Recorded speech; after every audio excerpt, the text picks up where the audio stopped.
Let's talk about food production, specifically produce. And before we get started, take a moment and think about what you had to eat today. Did you have a banana?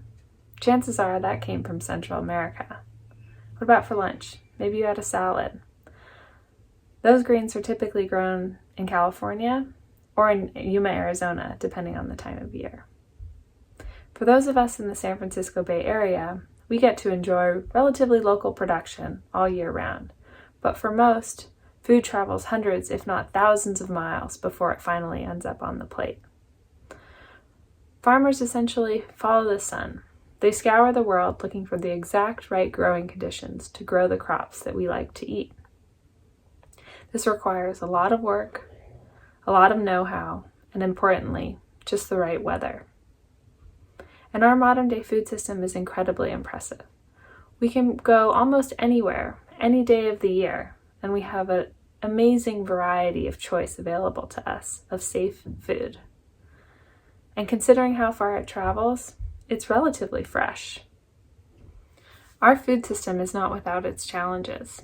It relies on a complex irrigation system, heavy chemical usage, manual labor often conducted by undocumented workers, and vast logistics supply chains to get product from farm to market. And after decades of this efficient system, we're beginning to see some of the hidden costs. Poor water quality, risk to human health, tremendous amounts of food waste, and a growing public health crisis. Despite the productivity of our system today, we still experience hunger and chronic illnesses related to diet. 10% of Americans are food insecure, and 10% have diabetes. What's more is our population is growing, and global agriculture is going to have to become more productive and more efficient to feed our growing population. We're going to need to produce more food over the next 50 years than we have in the previous 10,000, and all in the face of a changing climate where weather is becoming more volatile and crops less productive. So what's the solution? How do we become more efficient? How do we feed people nutritious, healthy, fresh food? Indoor agriculture is one solution that we can look to. And what is indoor agriculture? Essentially, it refers to production systems that have greater control over their growing conditions. So think back to that farmer who's been traveling the world looking for the exact right place to grow that crop, looking for the exact right weather. Indoor production allows that farmer to grow those crops locally year-round. And two examples are greenhouses and fully indoor systems. One of the main differences being how they use the sun.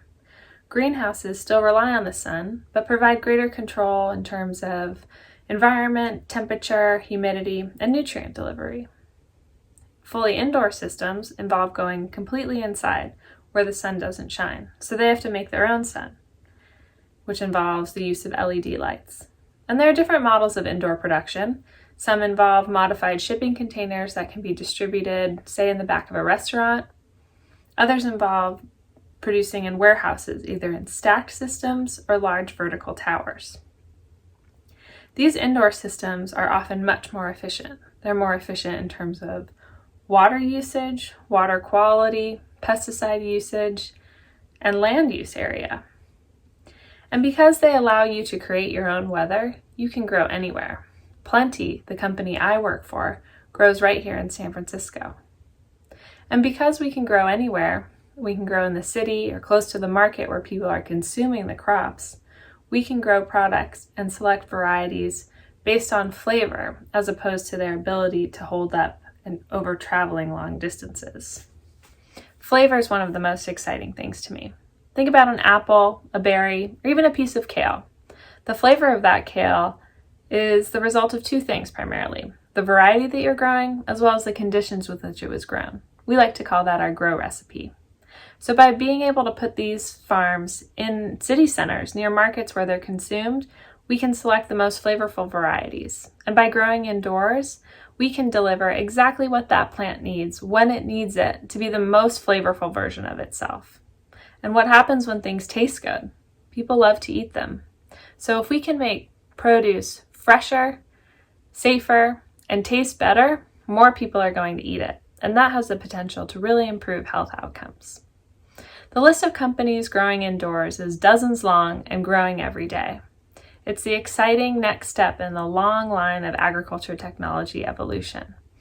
It's bringing together plant scientists, sensory scientists, robotics engineers, and more, working together as one team to solve our biggest challenges in producing food. So again, think about what you ate today. Chances are 10 years from now, it may come from an indoor farm just down the road.